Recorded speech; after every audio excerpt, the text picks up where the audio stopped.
Assalamualaikum warahmatullahi wabarakatuh.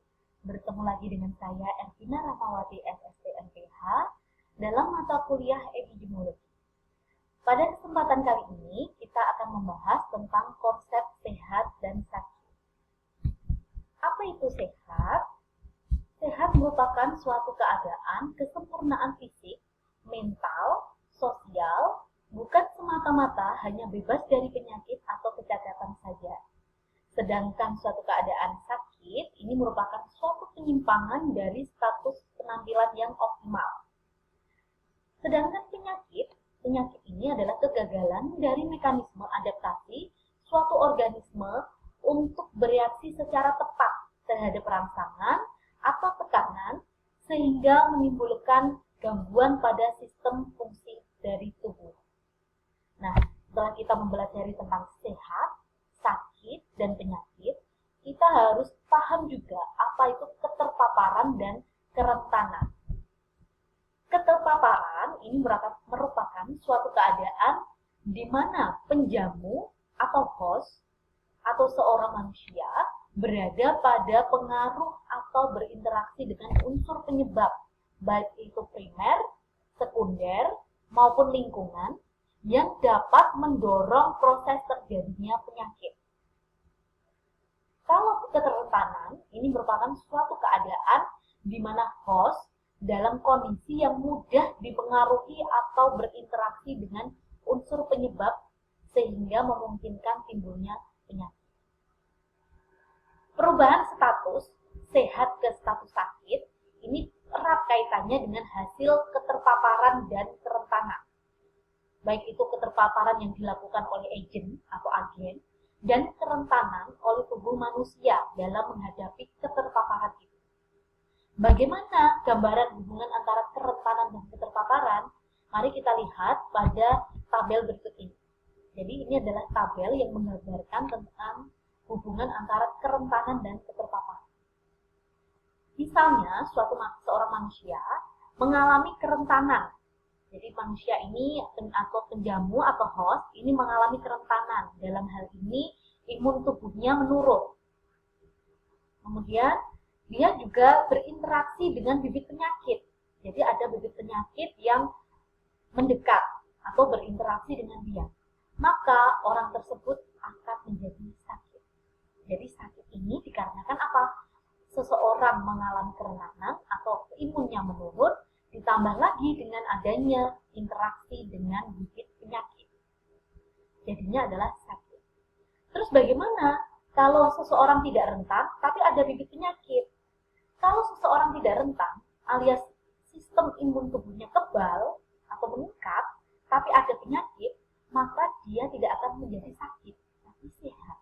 Karena imun tadi mampu menangkal masuknya bibit penyakit ke dalam tubuhnya. Terus bagaimana jika seseorang rentan tapi tidak ada bibit penyakit, tidak berinteraksi dengan bibit penyakit atau agen, tidak terpapar? Dia akan tetap sehat karena tidak ada penyebab dari penyakit tadi masuk ke dalam tubuhnya. Jadi dia akan tetap sehat. Terus kalau keduanya tidak rentan dan tidak ada bibit penyakit, dia akan sehat secara optimal. Seperti itu. Jadi yang menyebabkan seseorang sakit adalah ketika seseorang itu mengalami penurunan sistem imun tubuh atau kerentanan dan dia juga berinteraksi dengan bibit penyakit atau agen. Selanjutnya, untuk mencegah penyakit, apa yang harus dilakukan? Yang pertama adalah hindari keterpaparan atau kita hindari adanya bibit penyakit tersebut. Bagaimana caranya? Dengan melakukan disinfektan, yaitu membunuh bibit penyakit. Yang kedua, yaitu menurunkan kerentanan penjamu, sehingga menjadi lebih tahan terhadap gangguan. Maksudnya apa? Menurunkan kerentanan penjamu, yaitu dengan meningkatkan kekebalan tubuh penjamu atau host, dengan cara melakukan imunisasi. Ini dengan imunisasi maka seseorang akan kebal terhadap suatu penyakit tertentu. Sehingga jika ada penyakit tertentu tadi datang menghampiri seseorang, maka orang tersebut akan tetap sehat atau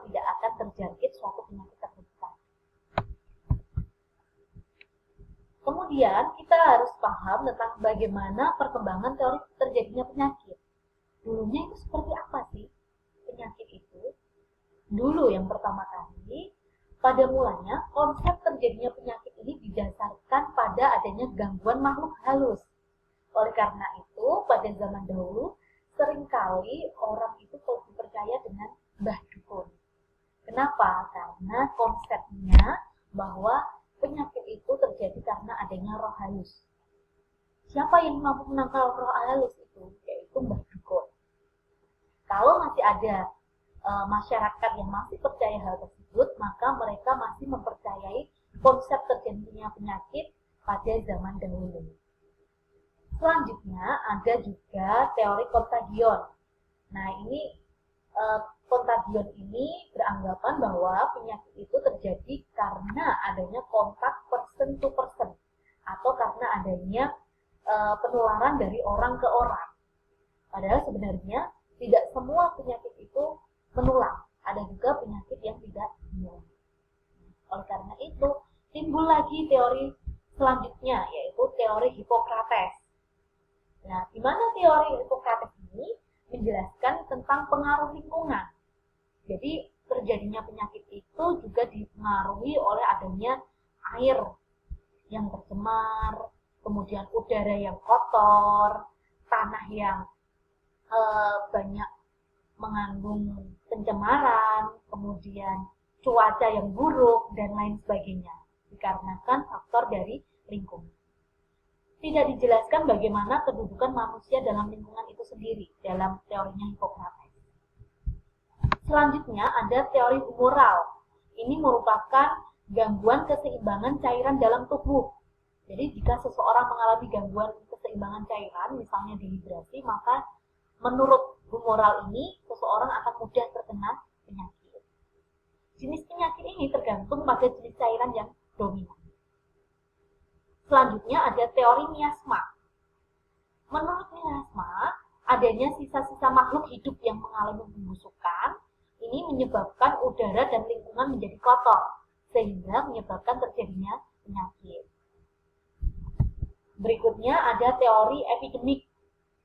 Dari teori epidemik ini didapatkan penjelasan bahwa penyakit ini dihubungkan dengan cuaca dan geografis setempat. Jadi tidak hanya cuaca tetapi juga dengan keadaan geografis setempat. Kemudian adanya zat-zat organik di lingkungan sebagai pembawa penyakit. Ini menurut epidemiolog. Selanjutnya ada teori jasad renik atau teori germ. Ini menyatakan bahwa penyebab penyakit adalah jasad renik atau mikroorganisme, baik itu bakteri, virus, protozoa, jamur, dan lain sebagainya sebagai penyebab tunggal dari terjadinya penyakit. Nah, dari mana kok muncul teori jasad renik ini?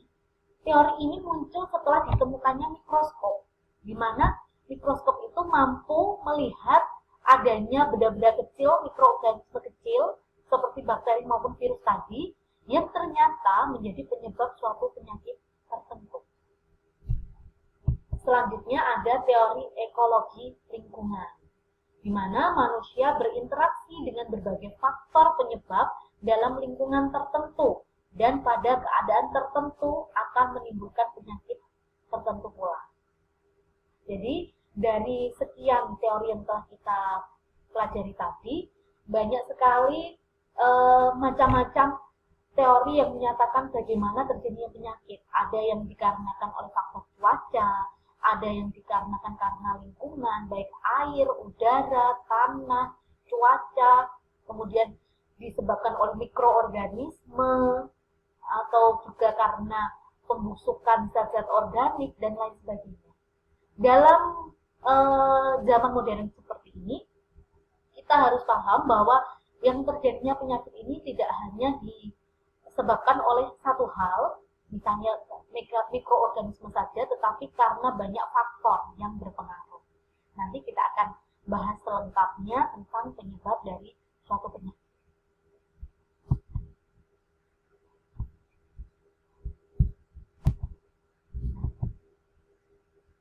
Sebelum kita mempelajari model penyebab penyakit, kita kita harus tahu dulu bahwa ciri atau penyebab penyakit ini harus sufisien atau memadai.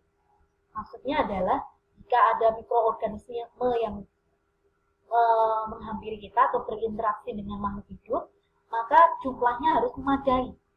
Ada dosis minimumnya, berapa jumlah mikroorganisme yang dapat menyebabkan penyakit atau mengawali terjadinya suatu penyakit. Kemudian necessary atau perlu. Suatu penyakit tidak dapat berkembang tanpa kehadirannya. Sekarang kita mempelajari tentang model penyebab penyakit. Ada 3 model penyebab penyakit. Yang pertama adalah segitiga epidemiologi atau the epidemiology triangle. Yang kedua adalah roda epidemiologi atau the wheel of causation. Yang ketiga adalah jaring-jaring sebab akibat atau the web of causation. Apa itu segitiga epidemiologi atau the epidemiology triangle atau trias epidemiologi? Ini merupakan konsep dasar epidemiologi tentang hubungan antara 3 faktor utama penyebab penyakit. Apa saja faktor utama tadi? Yaitu host, agent, dan environment. Host ini adalah tuan rumah atau penjamu. Dalam hal ini adalah misalnya manusia, hewan, atau tumbuhan bisa jadi. Yang kedua adalah agent. Apa itu agent? Agent adalah faktor penyebab terjadinya penyakit atau bibit penyakit. Yang ketiga adalah environment. Apa itu? Adalah lingkungan. Dari ketiga faktor utama ini harus berinteraksi secara seimbang untuk menimbulkan suatu keadaan sehat.